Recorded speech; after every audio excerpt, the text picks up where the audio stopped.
Ladies and gentlemen, good day and welcome to the SBI Life Insurance Company Q4 FY24 earnings conference call.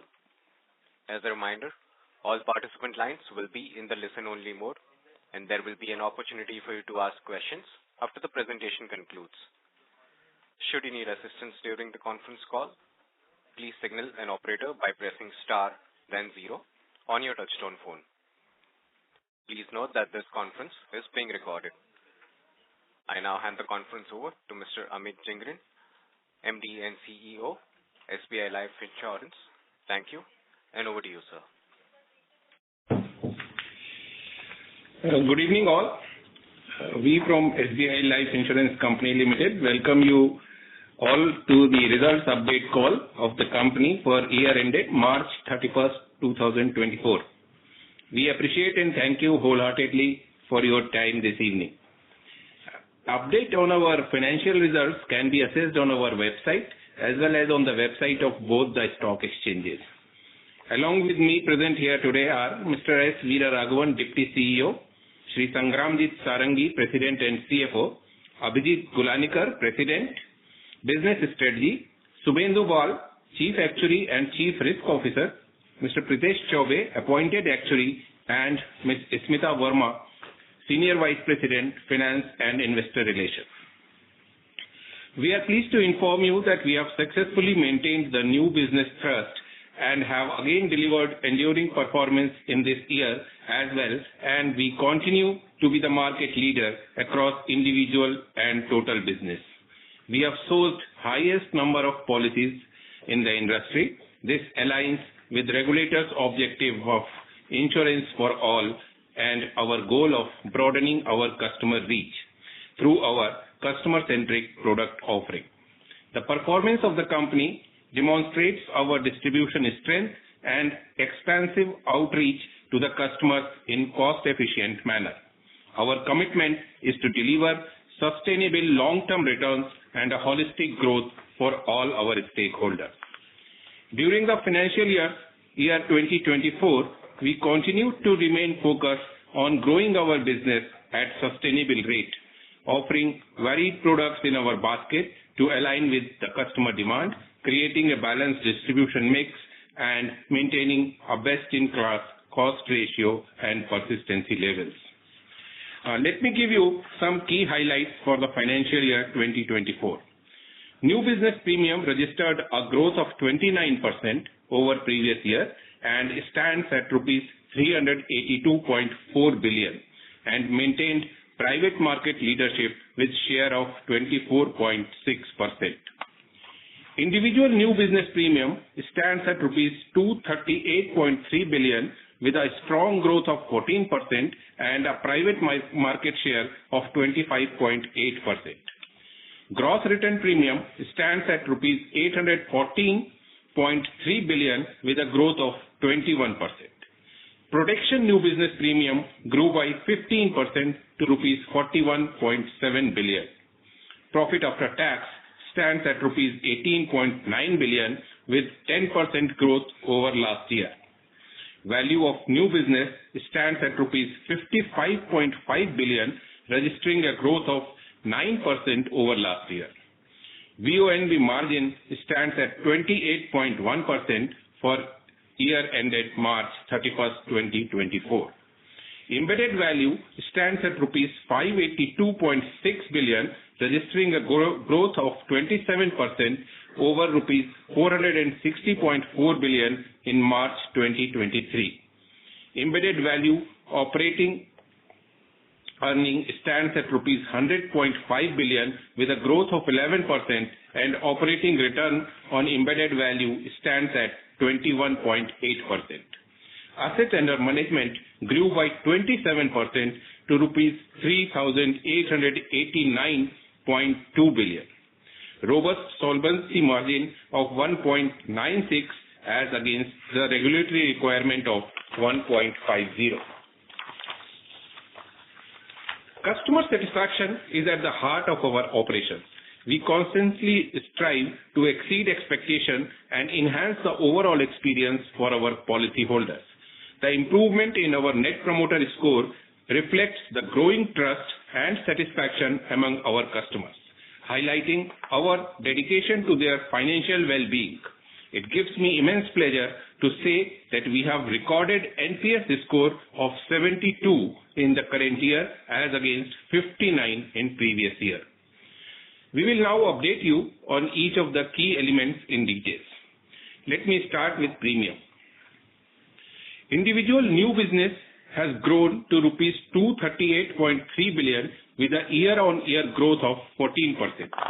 Single premium contribution is 31% of individual new business premium, which is mainly attributed to growth in our individual annuity product.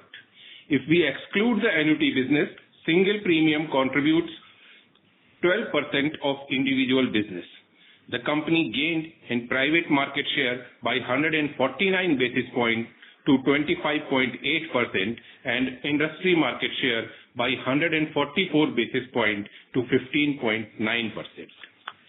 On individual rated new business premium, we stand at rupees 172.3 billion with a growth of 13% over last year and maintaining our leadership position with private market share of 23.3% with a gain of 107 basis points, and at industry level we gained by 118 basis points and market share stands at 15.8%.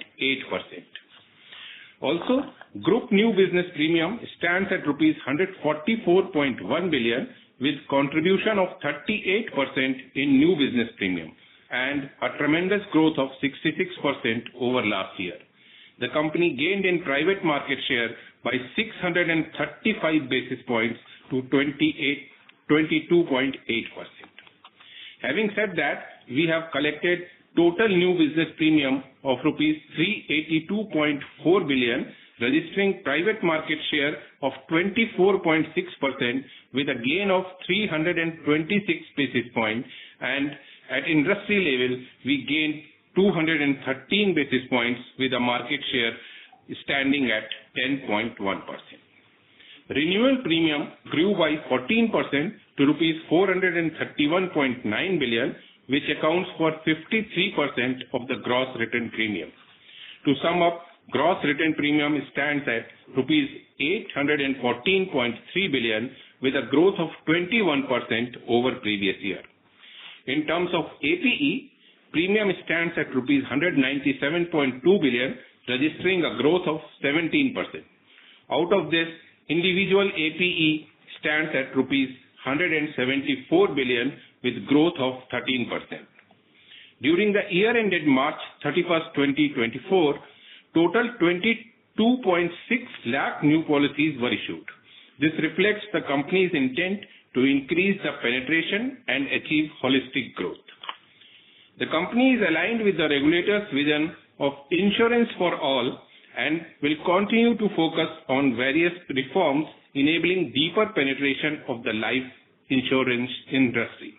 Number of lives covered during a year ended March 31, 2024 is 37.9 million, registering a growth of 84% over previous year. Total new business sum assured registered a growth of 25% over corresponding period last year as compared to growth of 19% at private industry level and a growth of 22% at total industry level. Let me give you details of the product mix. As on March 24, our guaranteed non-par saving product are contributing 19% on individual APE basis. Individual ULIP new business premium is at rupees 137.8 billion, which now constitutes 58% of individual new business premium. Growth in ULIP is attributed to positive movement in equity markets and change in customer preferences. Individual protection new business premium is at rupees 9.5 billion. Group protection stands at rupees 32.1 billion with growth of 22%. Credit life new business premium has grown by 9% and stands at rupees 22.6 billion. Other group protection business stands at rupees 9.5 billion and has registered a growth of 66%. On protection business, contributes 11% of APE and registered a growth of 18%.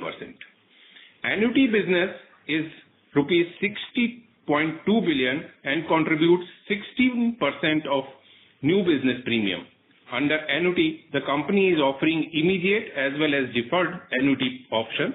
Individual annuity business is at rupees 50.7 billion with a growth of 22% over last year.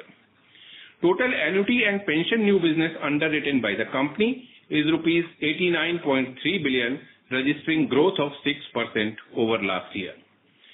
Moving to update on distribution partners, with strength of more than 59,000 CIFs, SBI and regional rural banks, bancassurance business contributes a share of 64% and grew by 9% in individual new business premium, and on individual APE basis, it stands at rupees 117.2 billion with a growth of 12%. Agency channel registered new business premium growth of 22% and contributes 18%. Agency channel individual APE showed a growth of 14% over last year and stands at rupees 48.4 billion. As on March 31st, 2024, the total number of agents stands at 2,46,078, a growth of 18% over last year. During the year ended, the company added net 37,304 agents. The share of agency business in individual rated premium has increased from 27% in previous year to 28% in current year. During the year ended March 31st, 2024, other channels like direct, the corporate agents, brokers, online and web aggregators grew by 49% in terms of individual new business premium and 17% in individual APE. Linked business through other channel registered growth of 49% on APE basis. The share of other channel in new business premium has increased to 31% in current year from 21% in previous year. We are focused to strike optimum balance among various distribution channels, and we expect to grow by leveraging these multiple drivers and further strengthen our distribution network. The updates on profitability are as under. The company's profit after tax for the year ended March 31st, 2024 stands at rupees 18.9 billion with 10% growth as compared to previous year. Our solvency remained strong at 196% for financial year 2024. Value of new business stands at rupees 55.5 billion with growth of 9% as against rupees 50.7 billion in last year. VONB margin stands at 28.1% for FY2024. The shift in VONB is mainly on account of increase in share of ULIP business as compared to previous year. Embedded value stands at rupees 582.6 billion, a growth of 27% over previous year. Embedded value operating profit stands at rupees 100.5 billion with a growth of 11% over previous year, and operating return on embedded value stands at 21.8%. The operational efficiency comments for the year are as follows. OPEX ratio stands at 4.9% for the year ended March 31, 2024, and our total cost ratio stands at 8.9% for the year ended March 31, 2024. With respect to persistency of individual regular premium, 13th month persistency stands at 86.8%. The company has registered improvement in 13th month and 61st month persistency by 126 basis points and 295 basis points respectively.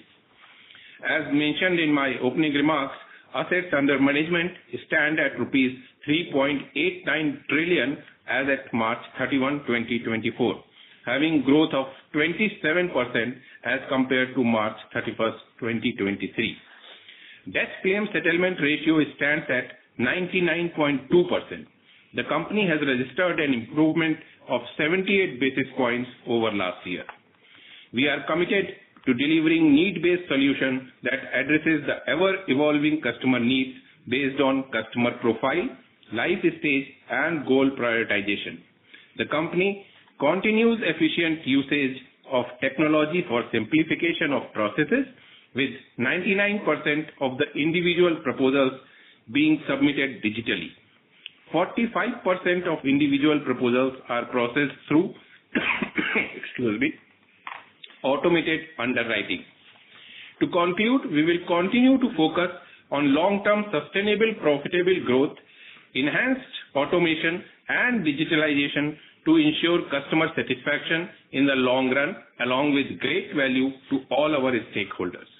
Thank you all, and now we are happy to take any questions that you may have. Thank you very much. We will now begin the question and answer session. Anyone who wishes to ask a question may press star and 1 on their touchtone phone. If you wish to remove yourself from the question queue, you may press star and 2. Participants are requested to use handsets while asking a question. Ladies and gentlemen, we will wait for a moment while the question queue assembles. Again, to register for the questions, you may press star and 1 now.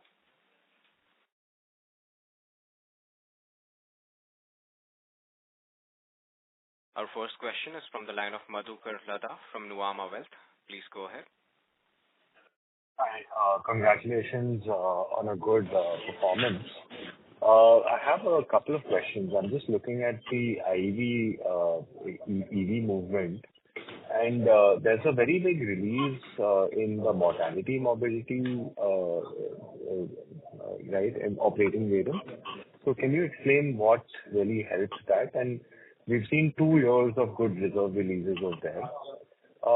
The other thing, on the monthly numbers that come out, Jan and Feb were very strong months. What actually sort of went wrong in March? Because we would have expected a stronger March to come through as well.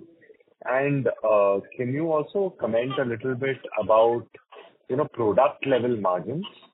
So are we seeing any changes in the non-par and par business sort of margin at the margin levels, So those would be my 3 questions to begin with. So on this, Pritesh, go ahead. On EV part, if you look at the operating variance, we have made the mortality parity variance. This is a similar thing last year as well, if you look into that. And as we keep mentioning that we adopt a prudent approach while setting the assumptions, and our experience is much better than what we assume for, and that's the reason we are seeing the parity variance. Other point that we mentioned last time as well, that in the group platform, we always wanted to take the schemes which are profitable, and those schemes also contributed. We are not just seeking to get the market share on the group term business or credit life business.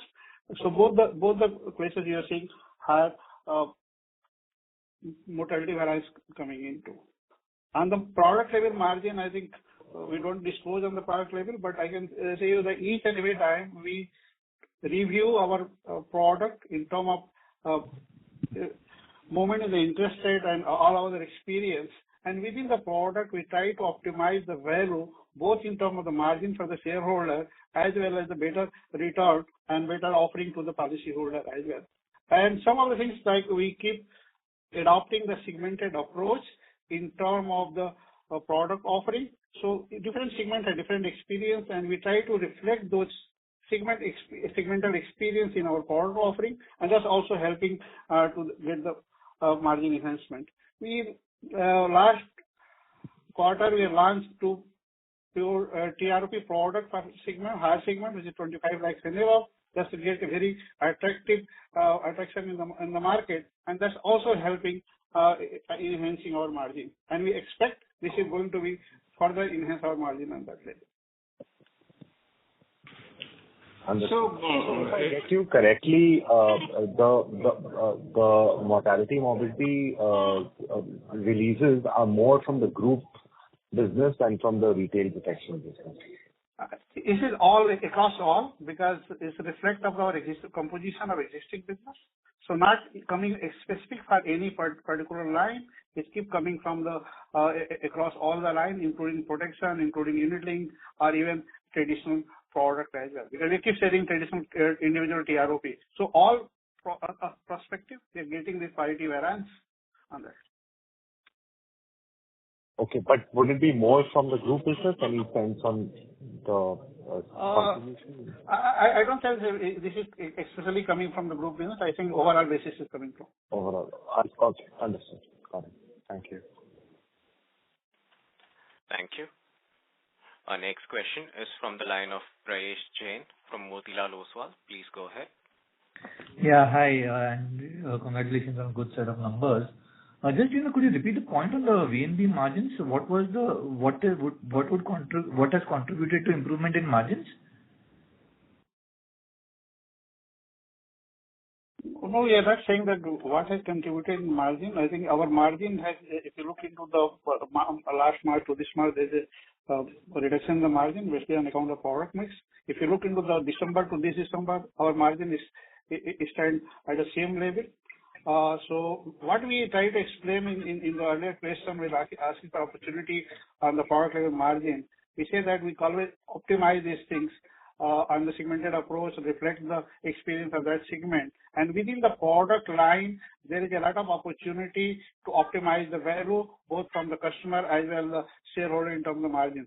So that's the reason we, within the line, even we do the similar level of business, or we're slightly business, there is a possibility of enhancing those value for the shareholder. And that's the reason we're getting so able to maintain this margin. Okay. And just structurally, how should we think about margins and growth for SBI Life from, say, FY25 perspective? Which are the product segments that would kind of see growth, and particularly, whether the non-par segment would start contributing to growth again in FY25? How do you see the product mix kind of playing out in FY25? I understand generally you all say that, it depends upon what customer demands, but still, ULIP has been picking up momentum, whether that momentum should sustain, or how should we think about product mix and profitability for FY25?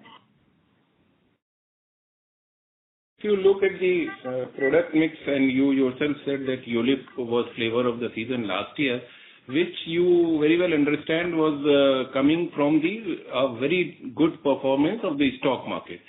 So the equity market performance reflected into the increased demand for ULIP products. Going forward, while we continue to offer all kind of products to all segment of customer, and it all depends on the customer's choice. Having said that, we will definitely like to grow our protection and non-par business also in the coming year for a healthier product mix. And that should reflect, ideally, if that translates, that should reflect into better margins? It will be, yeah, definitely that will affect our margins, and that effect will be for the positive, I must say. Okay. And just could you give some granularity on the individual annuity, which has been growing very strongly for you, and how does annuities kind of impact your VNB margins? So on the growth, this retired people is the fastest growing segment of Indian population, and the NPS scheme is also giving good feeling to the annuity business. So in terms of volume growth, we expect annuity to be a long-term growth story in India. Ritesh, anything on margin? I think annuity is a very profitable business for us, and it is helping us to enhance the margin for the company. So we try to reprice actively, try to get the business and the cost which is reflecting to the investment return and is margin enhancing. Okay. Would the profitability be higher than the company level? We don't disclose, but the moment I'm saying that it is helping us enhancing the margin, it's giving this weight as well. Yeah. Can I squeeze in one last question? The private players, all the other private players as well, are now looking for more granular growth wherein, they would be entering tier 2, tier 3 cities, branch expansions. SBI Life, I think, has a better presence in those cities and geographies. Would you see increased competitive pressure with respect to commission payouts and resultant, and also some pressure on margins because of the kind of competition that could come in? And your thoughts on competition increasing in tier 2, tier 3? So our presence, SBI Life's presence through SBI branches as well as our agency network has already been strong in not only tier 2, tier 3 cities, but also in the rural areas. So, and even now there exists a lot of scope. Having said that, we also say that we don't play the commission game to increase the top line, and we will, going forward, also stick to that. We will meet the customer's expectation, we'll provide them better experience, and that will drive our business in the coming year also. Thank you. Thank you. Ladies and gentlemen, in order to ensure that the management is able to address questions from all the participants in the conference, please restrict your questions to 2 per participant. If you have a follow-up question, you can rejoin the queue. The next question is from the line of Sanket Godha from Avendus Spark. Please go ahead. Yeah, thank you for the opportunity. Actually, the biggest question what I have is that in the current quarter, your banker channel seems to have been muted, very muted actually, because you don't have a base problem what other private companies had. And the growth was been pretty weak in the banker channel, low single digits. So just wanted to understand what led to that muted trend in the banker channel growth, both in SBI and other banker relationship. And I think one of the participants asked that question, why March suddenly fell off the cliff when Jan and Feb were good. So just wanted to understand how do we read these numbers and how you expect banker to do going ahead in that sense.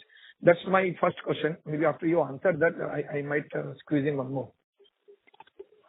So if you have been following the company, you will be aware that the banker channel, over the 4 quarters, December quarter is always the best, and that was true this year also.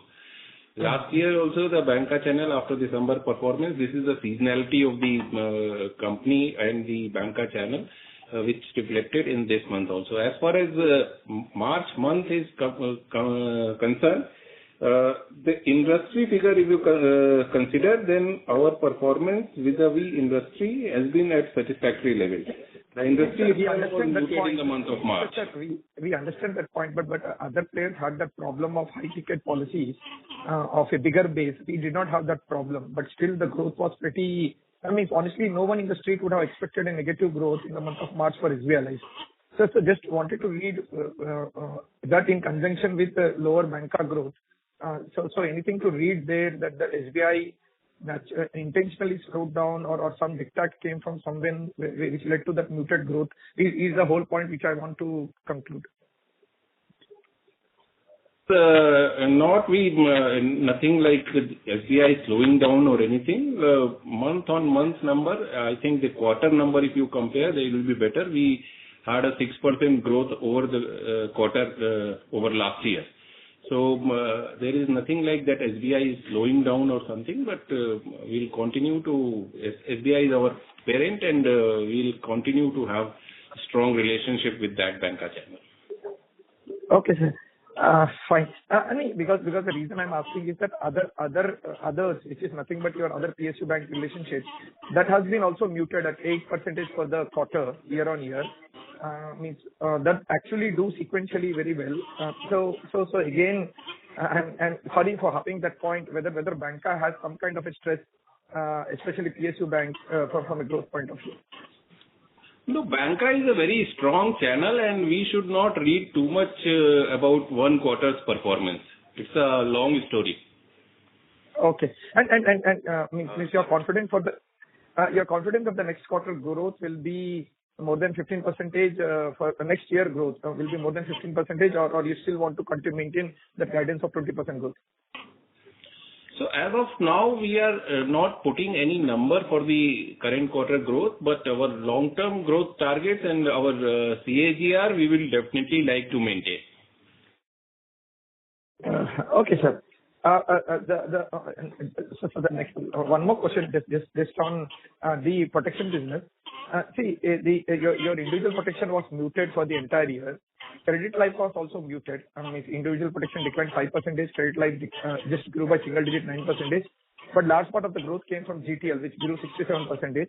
So just wanted to understand whether this mix or color will change next quarter, next year, I need to say, or you see on a bigger base, individual protection is struggling to grow. So individual protection is one line where we will continue to remain focused, and we want to increase that business. The lower portion in the proportion in the last year may be a reflection of the customer's choice for the ULIP during the year, as other analysts have also pointed out. So I would like to clarify that protection remains our focus area, and we are also going to introduce some more products in this year for growing the individual protection business. Perfect, sir. Thank you very much. Protection will also remain. So Abhijit, you are confident that 9,500 crores will still repeat next year, and that 67% growth? No, the overall protection is 2,099 crores, Sanket. No, I'm referring to only GTL, which you said is 950 crores for FY24. That number, which is 67% growth year on year, you are confident that number of 950 will sustain going ahead too? Sanket, we are focusing on, as MD said, for the overall growth of each segment within the protection. So it starts with individual protection and credit life and GTI, both it comes as per the plan numbers, and we expect that we will try to improve upon those numbers. But GTI, as you know, this is based on some specific transactions, and it depends on the geography to geography. So we will be focusing on overall growth. As Vijit said, we have already launched 2 products during this quarter, and we expect that the individual protection will grow in a better proposition than the group. Perfect, sir. Thank you very much. That's it from my side. Thank you, sir. Thank you. Ladies and gentlemen, just a small reminder. Please restrict your questions to 2 per participant. If you have a follow-up question, please rejoin the queue. The next question is from the line of Mehak from MK Global. Please go ahead. Yeah, thank you for the opportunity. Congratulations on the good set of numbers. I have 2 questions. One is, what would be the reason for a negative 285 crores of rewards in the Q4 result? And secondly, if I see the 37th month persistency, it is at 71.3%, which has seen a drop in this year. So I wanted to know the reason for the drop. That's all. So there is this cohort of the COVID period. Last year, if you have noticed, if you remember the number, the drop was in 25th month, and that COVID cohort has moved to 37th month, and we have seen some fall out there. But there is nothing much to read. We have other persistency in all cohorts, 13th month, 25th month, 48, 49 months, and 61st month. Everywhere it has increased. So that 37th month is one exception really related to the COVID cohort. And you will like to answer about the reward? Yeah. So as you know, we have also communicated previously that we appropriately made some provisions as far as the discussions going on with our respective banker partners. So which has actually we've seen that as per our estimates which we have designed or defined, we have achieved. So then the remaining we have reversed that. So this year we will again see how it will shape up, and accordingly if it is required, then we'll provide it. Thank you, sir. Thank you. Our next question is from the line of Supratim Datta from Ambit Capital. Please go ahead. Hi, thanks for the opportunity. So firstly, I wanted to understand, on the group savings side, there has been a significant jump this year. Just wanted to understand what is driving that. And the second question was on SBI. I know you have answered this before, but I just wanted to understand that, we had seen significant productivity gains there at a branch level. Now that seems to be plateauing. So, would it be fair to assume that, now further penetration within the branches could become more limited and you should be growing more in line with the bank as compared to, ahead of the bank? Is that a correct assumption to make? Those are my two questions. Thank you. Look at the branch penetration in SBI. Our penetration in the overall customer base of SBI is only around 2%. And if you see the insurable kind of people with more than, say, 10,000 balance, there also our penetration is between 3.5% to 4%. So that leaves is still a very, very large population of customers of 96%. So you cannot say that it is plateauing. We are making conscious effort to improve insurance penetration in the entire population, and there is a 96% kind of cohort where we have ample scope to improve the productivity further. On the part of group savings, as you know, these are all lumpy businesses. So depending upon the corporate's requirement, we get across the year. And as principally, we have been restricting this number between around 18 to 20% of my total NBP. So which I think we're under very much control. So we will look into on year-on basis how this business will flow. Got it. And, just one follow-up to that, penetration question, thanks for the data. Just wanted to understand, do you have any idea about how many of these, insurable customers may have an insurance policy with some company already, and how many would not have any insurance policy? Do you have any data on that front? I don't think we have that kind of information available with us. Got it. No problem. Thank you. Thank you, sir. Thank you. Thank you. The next question is from the line of Nitesh Jain from Investec Capital. Please go ahead. Thanks for the opportunity. Two questions. Firstly, what all is constituted in other channel that we disclose? In bancassurance, I think only SBI Bank is considered. In others, what all channels are included? And secondly, if you can give the breakup of protection, group protection APE between between GTI and credit life for FY24 and FY23. See, other channel consists of my all banker relationships, excluding SBI, and corporate agents, brokers, and the other online channel also. And the bifurcation of the group protection, the difference is around 55% of the total protection is coming from this credit life and GTI. Yes, so between GTI and credit life, if you can give the number, what is the contribution from credit life and GTI in the APE individual? So for GTI, it will be 930 crores, and for credit life, it will be 226 crores. So these are on AP base? AP. Okay. Thank you. That's it from me. Thank you. Thank you. The next question is from the line of Dipanjan Ghosh from Citi. Please go ahead. Hello. Good evening. Hope I'm audible. So 2-3 questions from my side.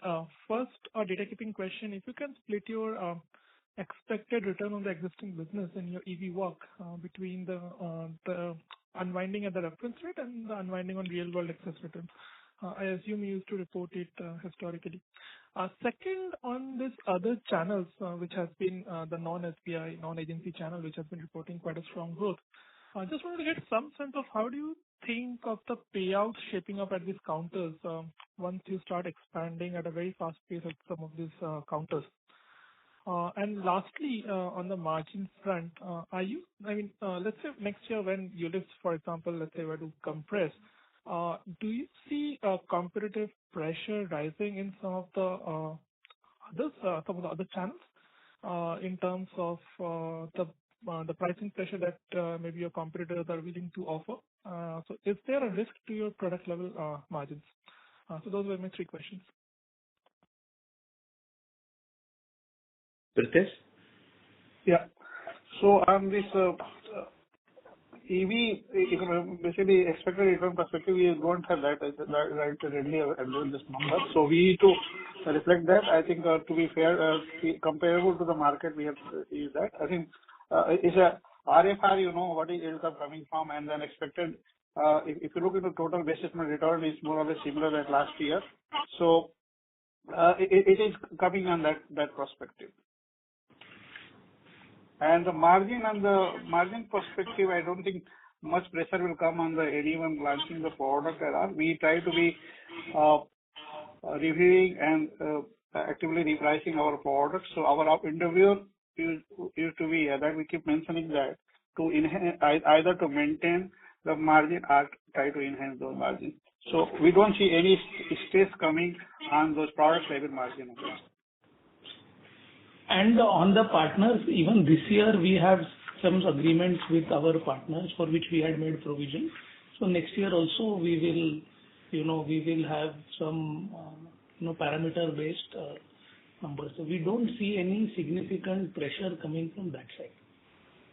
All right, so just one follow-up on the first question. Will it be safe to assume that your returns on the excess returns, the real-world excess returns, the assumptions have not changed meaningfully this year? Would it be a safe assumption to make?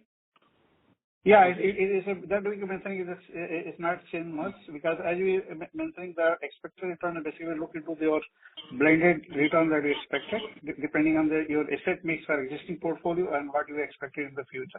So all approaches remain unchanged, except might be some impact might be happen on account of the change in yield curve that accounted for the new investments. Otherwise, it's fairly safe. You can assume that is similar level. Got it. Thank you and all the best.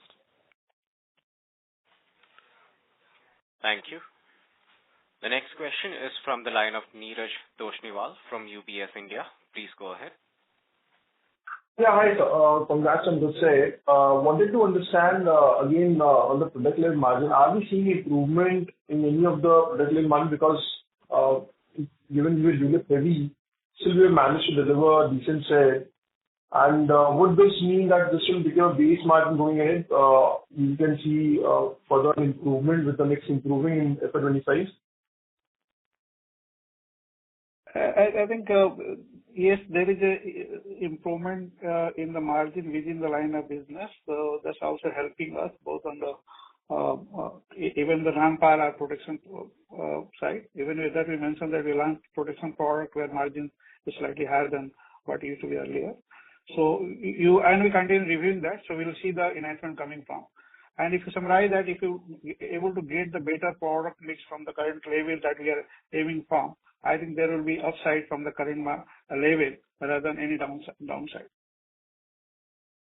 So, and the two products which you talked about, which you have launched in this quarter, which means April, with the running quarter, right, are basically focusing on the pure protection plans rather than ROP, if I get it correct.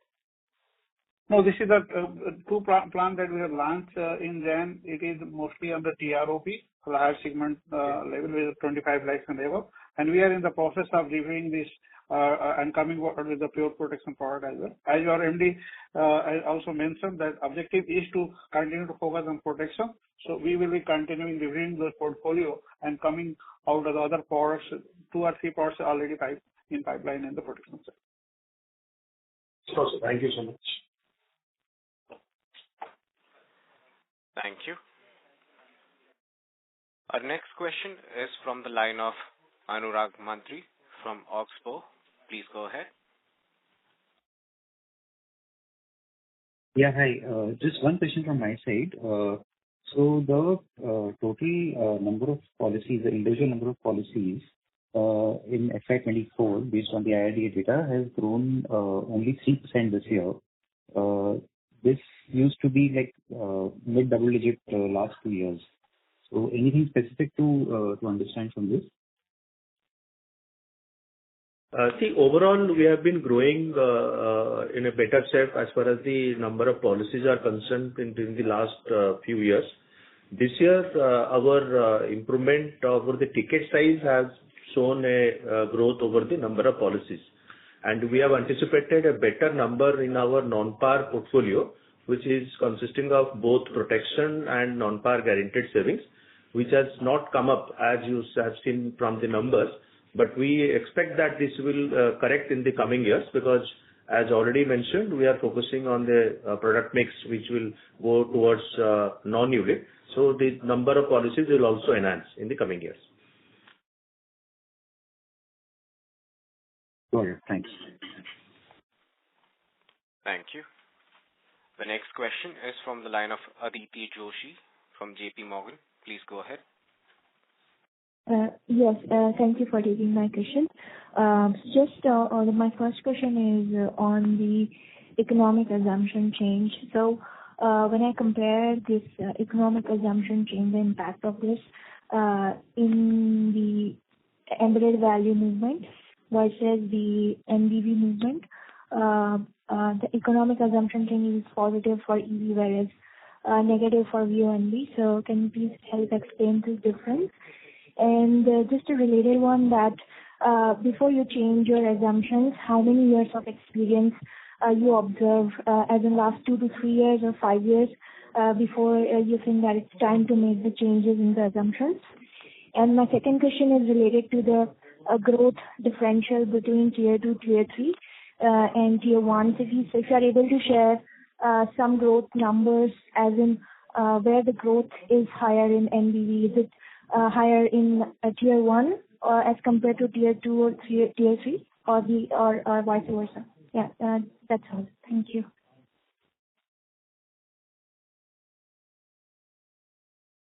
Ritesh, can you respond to the first part? Yeah.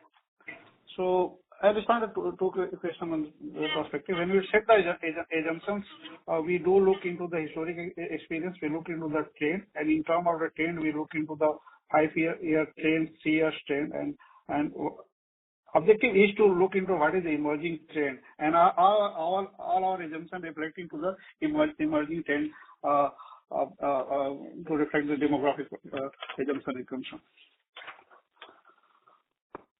Other question, you are looking for the, I think, economic impact of the economic assumption change.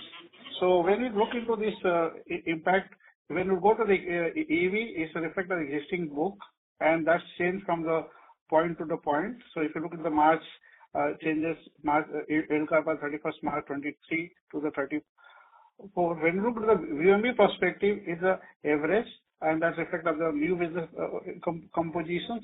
And as you know that as you centrally also indicate, the interest rate movement will have the different impact on the unit-linked business and non-linked business. That's the reason we see slightly variation coming from that perspective.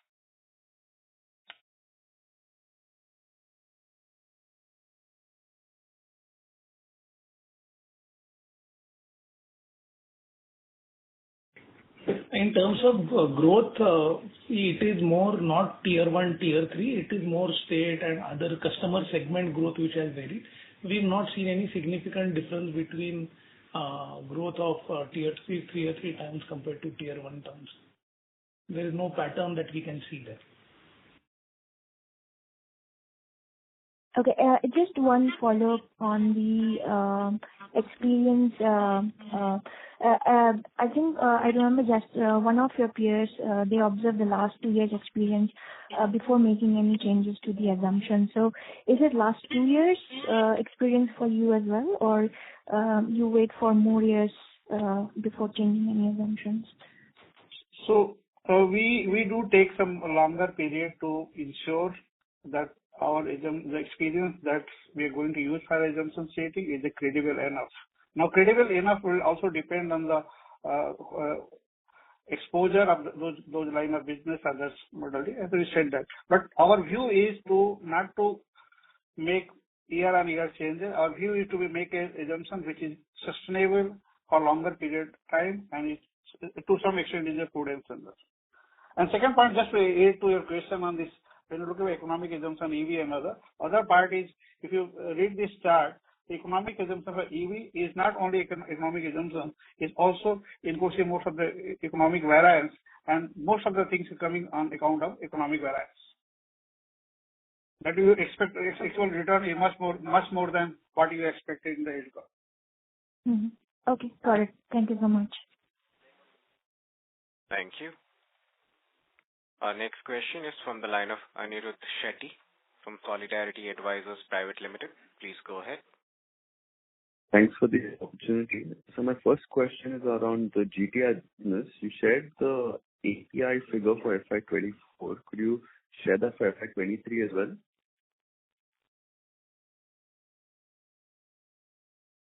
So it is around 600 crores. Got it.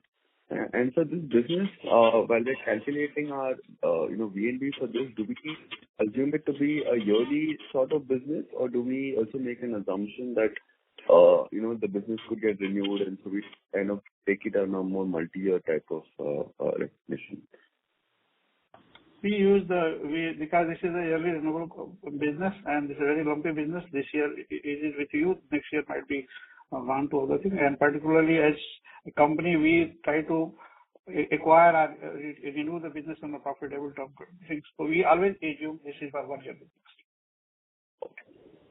And so on the individual protection business, you explained some challenges there this year because of ULIP doing well.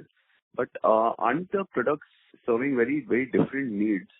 So was the challenge more from the customer demand side, or was it more from the push side, from the distribution side, wherein they prioritized pushing ULIP?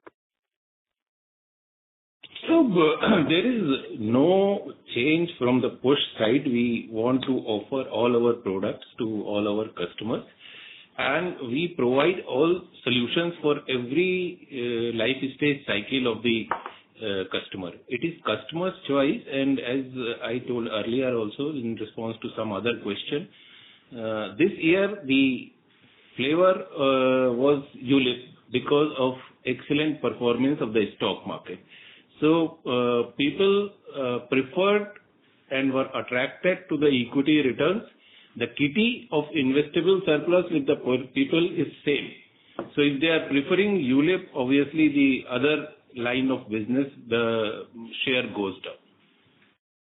But from the company side, our focus is on all the products, and we offer all the products layout in front of the customers. Got it. And just one final question is, when you think about the opportunity within SBI, you had mentioned 2% penetration. Is that just for insurance or for all our savings products put together? And you had also mentioned more, the target customer, someone with, correct me if I'm wrong, but more than 10,000 savings balance. So just want to understand that how have we arrived at this 10,000 savings balance as a potential customer? So that basically is SBI's internal data, and they run internal data analytics. That is what they have informed us. We don't have that customer list with us. That is the data analytics that SBI runs, and this 2% is for all the products, not only the protection product, for all products that we offer through SBI branches. Got it. Thank you for asking the questions. Thank you. The next question is from the line of Puneet Wahlani from Macquarie Capital. Please go ahead. Hello. So just on an AP growth basis, your peers have said that they are expecting AP growth in line with industry level. But what would be your expectations, sir? I know you don't want to give an explicit guidance, but will we be expecting higher than industry growth or in the high teens, or what? Any comments? If you understand clearly, you are talking about the APE growth vis-a-vis the peers, comment on that subject, correct? Right. Right. If you have seen our trend in the past and current year also, we have been better off as compared to the industry, within the industry also among the private players. And we will try to maintain that position going forward. And as we have mentioned, the growth trajectory will be similar what we have been seeing in this year, and we'll continue to focus on the leadership as far as the private industry is concerned. Got it. And so just confirming one thing on the margins front, you highlighted that going forward, driven by an improvement in the protection mix, you do expect further levers for margin expansion, right? There is a probability because it depends on the product mix if the switch will happen from ULIP to non-ULIP. So expectation is that if it goes as per the plan, then there will be a positive towards the margin. Okay. Yeah. Thank you. Thank you. Thank you.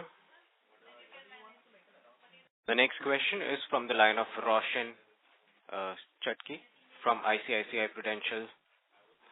Please go ahead. Yeah, thanks for taking my question, sir. Just wanted to understand from a regulatory standpoint, what do you worry now? How should one think about it?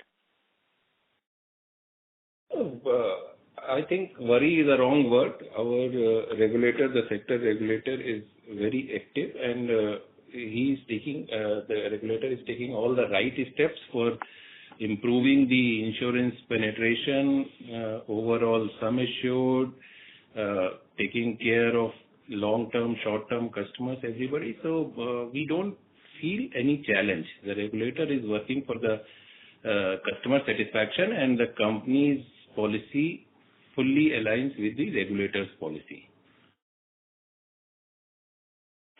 Thank you. Thank you, Roshan. Thank you. Ladies and gentlemen, we would take that as our last question for today. I would now like to hand the conference over to Mr. Amit Jhingran for closing comments.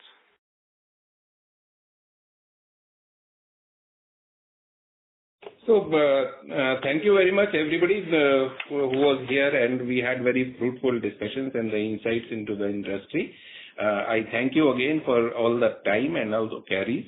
I hope we have provided you with satisfactory answers. If you need any clarification, you can reach to our investor relation department, and we will be happy to satisfy any other queries regarding it. Thank you. God bless you all. Thank you, members of the management. On behalf of SBI Life Insurance Company, that concludes this conference. Thank you for joining us. You may now disconnect your lines.